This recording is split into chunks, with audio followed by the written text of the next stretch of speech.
Alors là, je vais t'apprendre à résoudre une équation bicarrée dans R. On est dans le chapitre du second degré pour les élèves de classe de première. Donc on nous demande de résoudre x exposant 4 plus x exposant 2 moins 20 égale 0. Donc on voit bien que ça ressemble à quelque chose si je pose grand X égale x carré. Ça va ressembler à une équation du second degré. Donc voilà ce qu'on va faire. Donc évidemment, je vais dire soit x appartenant à R, x exposant 4 plus x carré moins 20 égale 0, en posant grand X égale x carré, l'équation est équivalente à grand X au carré plus grand X moins 20 égale 0. Et là, je me suis ramené à une équation du second degré que je sais résoudre.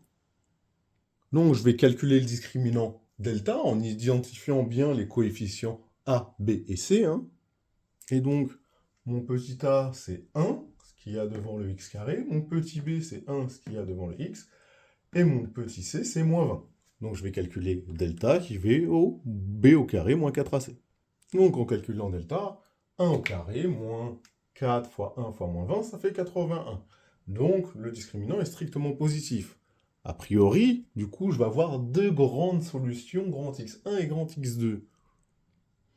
Donc, grand x1, c'est moins b, moins racine carrée de delta sur 2a, c'est-à-dire moins 1, moins racine de 81 sur 2 fois 1, ce qui fait moins 5.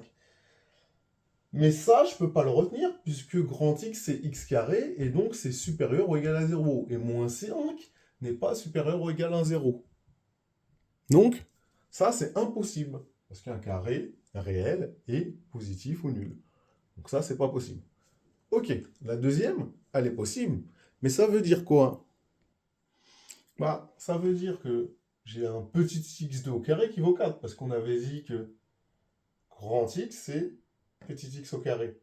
Et du coup, si j'ai x2 au carré qui vaut 4, bah, vous savez résoudre ce type d'équation.